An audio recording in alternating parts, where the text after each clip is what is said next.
Yeah, man, you gotta keep the energy, keep the spirits, baby. I'm out doing other guys and know a lot smarter current rappers on the radio. But living in the era of terror is on the news every day. And we the people had to struggle. I was born in bad news, Confederate statues. People shot at people over drugs and tattoos. But people had to eat. As sick as it seemed, Trump had his biggest schemes. I'm sick of his schemes. Big bruh, Yo, how life been treating you, family? yo, it's been good, man. Yo, Yeah. it's been good. Hey, man, good to see you back in the yeah, building. Yeah, man. Yeah, everything been going on? Yeah, man. Everything been doing good, man. Just grinding, man. Like every day, non-stop Yeah. grind, man. Yeah, absolutely. That's how I go. Yeah, All right, man. man. Well, look, we got you in the building. You know, some of the fans want to know what's been going on with you, how things been going thus far, Oh, yeah. and kind of get a little bit of background. You know Okay. what I'm saying? So we're going to talk to the people for a little bit. Okay. All right. But the first thing that we want to know is, like, where did the name Phantizy come from? Like, Yo, so how did that, what prompted that? man, so it was just like one random day. I was just walking with me, my brother, and a couple friends. We were just walking, and so I had this one weird rap name. It was called Street Reviver. Street Lame, Reviver? lame, yo. It's like, yeah, if we I was bring like, yo, streets back. yeah, I gotta change that name. I gotta Yeah. change. So what happened? I was like, well, so I thought of like the word fantasy, you know, like FANATASY. So, and I was like, well, let me change that. So I just changed it to PHANTIZY, and it's cool because also like, you know, all the cool graphic like anime stuff. So I was like, that would fit perfect with the name Fantasy. Got it, That's got why I it. was like, let me stick with that. And that kind of gives you the ability to kind of customize it. Yeah, so I was like, Street Reviver, lame. That Street was Reviver. yo, that was so. Ah. Yo, I said that was That's so. what Street Yo, I said forget that. Yes, yes. Ditch that, cause I was like, that will not fly. That would be so. I don't even know what that is. Hey, right. What age did you start rapping? Like, I would say like 15. Like it was Okay. like 2009. And Yeah. it was funny because it all started with like me and my brother and a couple friends. You know, we were just Yeah. in the room just freestyling. And then from freestyling, I started to write down on paper. Mhm. Then we were on SoundClick at the time. SoundClick. Yeah, SoundClick. yo. SoundClick used to drop, bro. Like, I still go there for music. I'm just like, yo, because it was so wild. We just found the instrumentals. Uh-huh. Like, let's just start writing songs. And we just started writing songs and just went from there, man. Like, Yeah. it just, So it you're was just crazy. like at the house or? Yeah. Oh, so y'all just in there yeah, busting, yeah. yeah? Every Get it single like like day, we about to do a cipher. All right, let's go. Let's Yeah. go and get it in. And then that's what's up. You got to Yeah. get those ciphers in. That's that's the way you come up. I mean, Yeah. that's the beginning stages, right? Oh, yeah. So what were some of your influences? Who were some of your influences? Oh man, like I know a lot of people gonna bash me, but like Drake, you know, like Wayne, Okay. like at that time, because most of the time it was like the stuff that was popping. Like Drake was hot like 2009, 2010. You know, Right. of course, like Lil Wayne and just people like that at the time. But over time, like my uncle schooled me on some cats Yeah. like that he grew up on. Oh, okay, Like, he grew up with the classics, Yeah, huh? and I was like when he came with the classes, I was like, you know. Like my mom also gave me a CD like Nas. She gave me like some OJs, like a whole lot of older stuff. I was like, oh, this is what it is. So after that, I listened to Nas, Wu-Tang, and then J. Rue the Damager, KRS-One, Tribe Called Quest. It Yeah. just like went back. Cause my mom always told me, go back, you know, listen from the greats, and then incorporate what they did, and just take it to another level. So I said, you know, no biting, but just going and listening to how they did. And just keep trying to progress it and make it, you know, better. Right. And just keep going from there. So I said, all right. Well, it's good to see, mom had an active influence in that too. Yeah, She's yeah, like, oh, yeah. you gotta Yeah. eat, you gotta eat good. Yeah. And I was just Yeah. like, I was surprised. She was like, oh yeah, listening. I'm like, what? Yeah. Like, yo.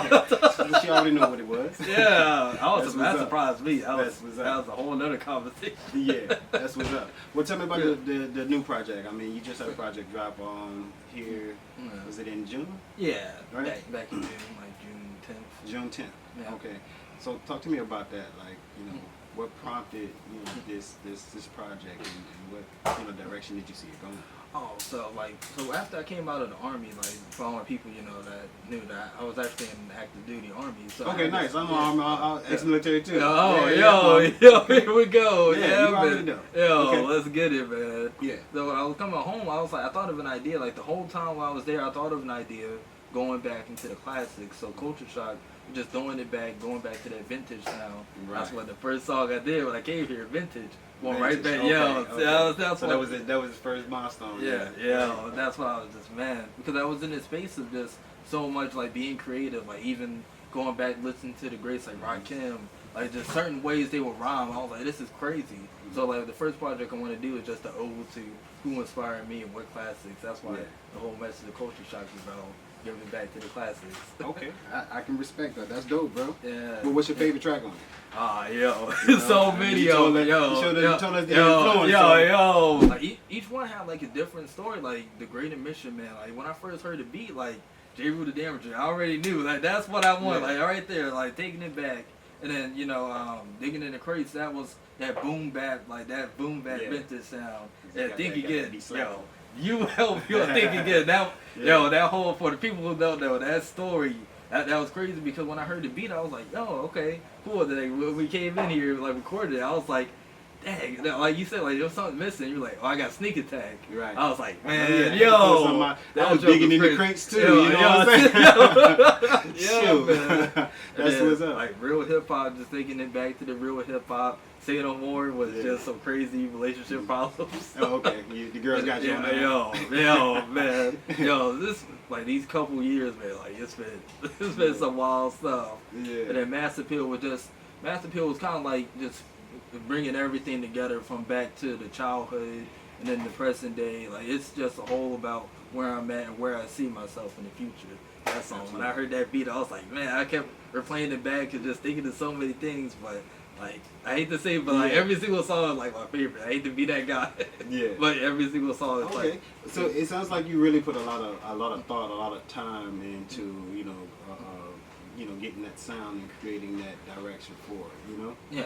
So how much time did you go in there and just dive into your little secret closet? And, you know what I'm saying? You fade to black to yourself. You know what I'm saying? Yeah. Oh, it took many hours, man. Like because it was funny because like just writing it. I was writing it and then I'm like, okay, maybe this sounds good. Then I was like, go back. Let me go back. Just go back. It just took a lot of hours. A lot of hours. Yeah. Well, practice makes perfect. Yeah. You know what I'm saying? So you commend you, absolutely. So since the release, how has things been? Oh, it's been crazy. Like so. And it's a little twist on there too because a lot of people they're like, when they, when we talk to people about hip hop, they'll say, it got misogynist, a lot of, stuff like that. And I said, well, let me scratch that out. Not saying that's stuff, there's a place for it. Right. At the same time, let me bring it back. And, a lot of older people are like, oh my God, you know cuss words? Okay, I'll listen to it. They're like, they listen to it. They're like, I like it. I'm like, oh, okay. But like that's been like, Not saying I'm the first one to ever done it, because that's been done before plenty of times, But this is just like, there's something I wanted to do just to see if I can grab as many people as I can.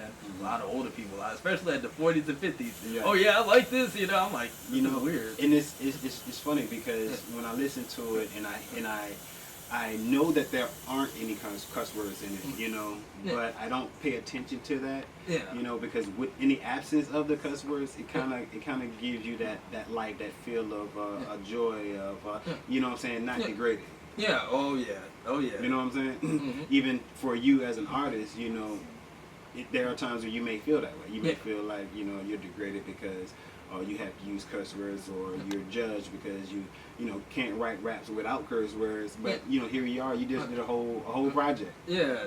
That was crazy. Like you did it with ease. So that was pretty dope. Oh yeah.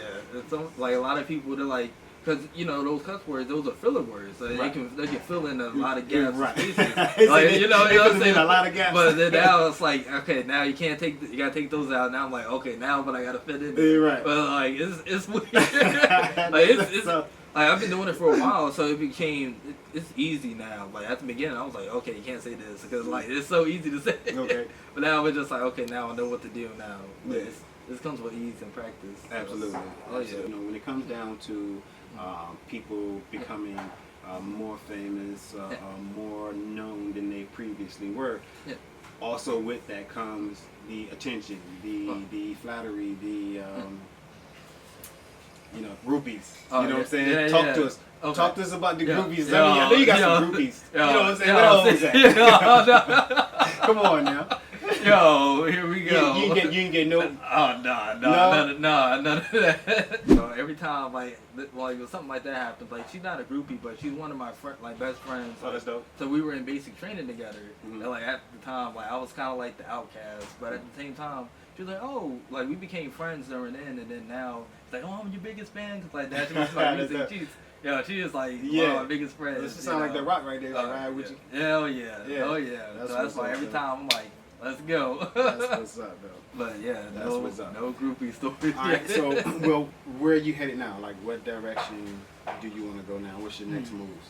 So I want to go and try to venture out and do different sounds. Now I want to go back, go into the trendy sound now because someone challenged me. They're like, "Oh, that's not real hip hop. That sound." I'm like, "What are you talking about?" So like that old school sound. That's not real hip hop. Like, what are you talking about? I'm like, you don't know what you're talking about. Oh, man. I started laughing. And I was like, "Oh, I'm gonna prove a point." So I can ride those same beats that you listen to, but I can do it in a different way. So you're working on a sound that's going to be, I guess, more to date? Yeah. Maybe? Yeah. Okay. Gotcha. So people are going to be like, yo, what the heck? Okay. Yeah. Okay. So how's that going? Like, it's pretty good. It's pretty good. It's just like, it's a little bit different because now I want to try to do that different, like switching up the flow now rather than just going through more simplified flow. Okay. Now it's going to a different, like, being more technical, you know what I'm saying? Okay. What is your ultimate goal in music? Oh man, so like that's a loaded question, but like you load it up. Yeah, here we go. But the goal with music is just like, of course, keep making music, but now we're just trying to venture out and try to do like more business stuff, staying relevant, always, And I even said in Digging in the Crates, I'm more than just a rapper, I'm an activist. Yeah. So hopefully people will be like, oh, you like political stuff. More like taking a stand, taking a stand for the community, saying this is what has to be done. That's where I can kind of see myself, you know. But all about being cool and staying relevant, Okay. That's my goal. That's what's up, man. Yeah. Much success is on those goals. You know what I'm saying? Thank you, man. I can really say that when it comes down to, people who come into your life, people that you meet, whether it's for a season or whether it's for long term, you start to build that relationship and you start to obtain the gifts that you get from that relationship, know.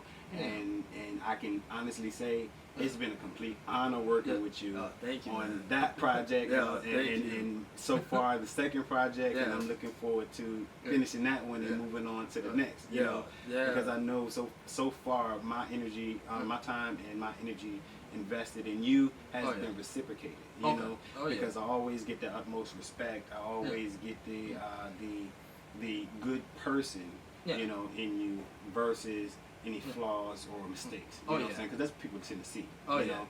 But to know that it's been a complete honor of working with you because of the things that we've accomplished thus far. You know. Thank you. Even when it comes down to the videos and the podcast, you know what I'm saying? You're that push. In my life, you were that push to, kind of allow me to do more, to kind of make myself an active player in the music scene. You know what I'm saying? So I'm grateful that we were able to assist you as much as we could. Thank you. And we kind of look forward to getting to know more, getting to see more from you in the future, and our next video. You know what I'm saying? So we're going to turn it up a notch. All right, bro. Thanks again for coming. Yeah, man. Now that we know more about you, how can we stay in contact? How can we link? All right. So on Google, guys, you can find me at Phantizy, Phantizy. You also be able to find like my not mixtape, but EP, Phantizy. You find, just type in Phantizy Culture Shock. On Facebook, it's at Phantizy. Instagram at Phantizy. YouTube is at Phantizy731. Twitter is at Phantizy731. Yeah, you'll be able to find all my current music. It's on my unreleased music, so just go ahead, just follow, just like it, tell your friends, tell your family, just keep supporting the music. Thank you guys, I appreciate it. That's it, y'all heard it first. Make sure y'all go check them out. It's Phantizy, alright? It's my dog, man. Appreciate you again for coming, huh? Thanks, man. Appreciate it. You already know. From the slumber, I wonder will people get it from me writing it, the lyrics. I have a greater mission. As things change, I remain the same. Trying to keep sane. Stuck in the struggle, trying to gain. I have a greater mission. I hope that you listen. Knowledge, wisdom, and understanding in the rap game. I remain the same. Trying to keep sane. Stuck in the struggle,